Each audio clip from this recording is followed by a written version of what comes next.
Brighton are going to try everything that they can. They're probably going to, if we do place a bid, I don't know if it's part of the contract anyways, because these things can be part of the contract where Brighton reject the bid and then they have to give Baleba a new deal in return. And because he's on 12 grand, isn't he? So they'll probably bump him up to 30, 40 racks a week, something like that. 20, 30 racks a week. But that won't be nowhere near what Man United are going to give him, which is probably 70, 80, something like that. So I don't know how Man United are going to do it. If they're gonna do it, there's probably talks going on because there's a difference in valuation of around 30 mil, isn't it? Let's not even count the add-ons, so it's about 20 mil. Man United difference in valuation of 30 mil for who? For Baleba. So Man according United, to who though? So there's some reports. I can't remember who reported it, but they said Baleba is valued at 90 million for Brighton plus 10 add-ons. Man United value him at 70. So there's the difference. Yeah, but Man United have to say that they value him at 70. That doesn't mean they value him at 70, but they have to say that they value him at 70. Because if they went in and said, "Yo, we actually value him at 100," then they're gonna I get that.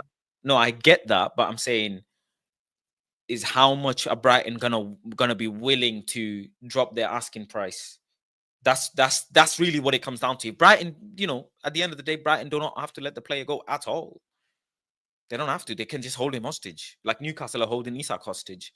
Doesn't matter what the player wants, who cries, what Onana rings. Don't matter nothing.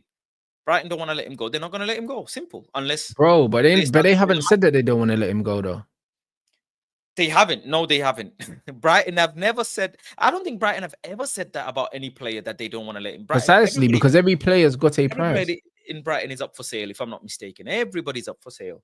But don't forget that is a big player for them.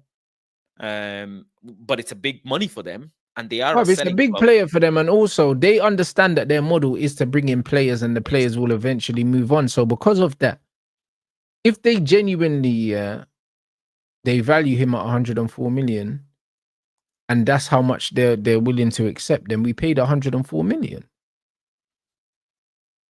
What's the problem? I don't see the problem with 104 million. For a player like Baleba, I ain't got no problem to pay 100 M's, bro. I don't have a problem with 104 million. I have no problem with it.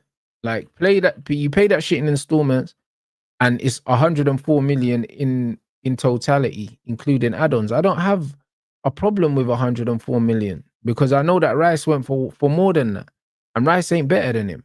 You know what I'm saying? And Caicedo went for 110 plus 5, I believe, yeah. And I hope that he gets to the level that Caicedo's at, and I believe he can get to that level. So for a player that's 21 years old, Premier League proven, already shown that he can do what he's doing, yeah, bro. I don't mind paying 104 mil, yeah, all together, blood. I don't mind, bro. You know what I mean? Tell them, man, you can hold a little 26 mil a year or whatever it is. Yeah, 4 installments, and we keep it moving, my brother. Send someone their way. I don't know. You know what I'm saying? Well, we don't even need to send no one their way, yeah, bro. Just say you can get your 104 million, yeah, in totality, and we amortize that shit and we keep it moving. I don't care, bro. I'm not trying to haggle over a player of that quality because he's so good, yeah, that I don't even think it's worth haggling. If you go to Brighton and you say, how much do you value him? And they say 104 based on the market. You have to look at the market. And if you're being fair, you have to agree that, cool, that's fine. And even though we don't like it, there's not players of his profile just knocking around in football to say, cool, he's not worth that. These men are talking about 120s and that for Isak, bro. 120s, 130s. Some people are saying 150s he's worth. You gotta also value the player as per to your own requirements for the team. You know, he is worth 104 million to Man United if he's the player that can be pivotal to Man United. Brother, he transforms the whole season. Yeah. He's worth 104. Yeah, he's worth. It's not just about what he's worth, it's about what he's worth to what we're doing. Yeah. This guy transforms our whole fucking season. Yeah, for sure. On his own. So he's worth 104. So pay the Ross Clark money. Like what, it was absurd what Chelsea paid for Cole Palmer, for example. And look what ended up happening for them. Yeah, he transformed the whole thing. And at the time, yeah, nobody was sure what they were going to get with Cole Palmer. Oh. Some people were saying 45 million was too much because he Mm. hasn't got a lot of experience. You know what I mean? Now you're looking at 45 million. It's an absolute steal. Yeah. I think you mentioned in the WhatsApp group chat for I remember you said, listen, Arsenal fans don't complain about the Rice's price tag at the end of the day. That's how They much don't. they value him for their midfield. And that's just what Precisely. it is. So They that is don't. They very don't true. talk about his price because they feel like he's performed at a level that's not a conversation that needs to be had anymore. You see what I'm saying? And Baleba is one of those players. I don't believe there's any chance that he comes in and he doesn't do well. Therefore, the price tag is not what we're going to be talking about. Obviously, he's not Declan Rice. Do you know what I'm saying? Like, they're probably going to talk about his price tag more because he looks more like Paul Pogba than Declan Rice, but that's another fucking conversation. But the point is, yeah, he's good enough. Pay the money. If it's 104, it's 104, no problem. Figure out a way, innit, at the end of the day.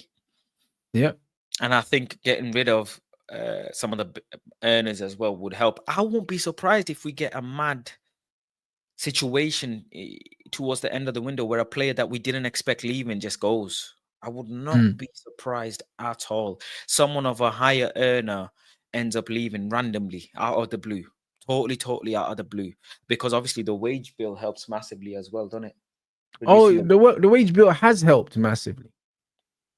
It helps. It has helped massively and reducing it. Like they said, Rashford's wages taken off has given us something like 15 million extra or something like that. However, as much as I think they would want to get Cass off the wage bill, I just don't think, one, he's receptive to leaving, and two, I don't think anyone wants him enough. You know what I'm saying? Who's this? Sorry, who? Casemiro. Oh, right. Okay. Yeah. Now, I don't think anyone wants him enough. Cass got to stay, man. I would keep him anyway, but he got to stay. I would keep him, but you know what? In terms of his salary, he would be the player that they'd be looking at. Do you know what I mean? Because him or Bruno, but he's older than Bruno. Yeah. So yeah, it's interesting. Hey, big up everyone inside. Man said Liverpool will spend. Hold on, the money. There was talk of 150 million for him, and that was Newcastle's valuation. I don't think Liverpool will go to that personally. I think they wouldn't. I don't think they'll see that as good value. He's not going to end up costing 150. However, they're going to have to break the Premier League record for him. It's going to be above 120. We were speaking on the valuation of the teams as well. Don't forget how much Chelsea and Liverpool went toe-to-toe for Caicedo as well. They were on a bidding war. That pushed the price up as well, for sure, didn't it? Massively. And they were in a bidding war, literally. Literally, because that's how much they valued him in the team. And Caicedo is that type of player as well. And now that I don't think there is anybody else that's in for Baleba at the moment. Not that I'm aware of, but it makes. But this is the beauty of it. It's like nobody really thought he was available, and it's almost like we've manufactured a free run at him.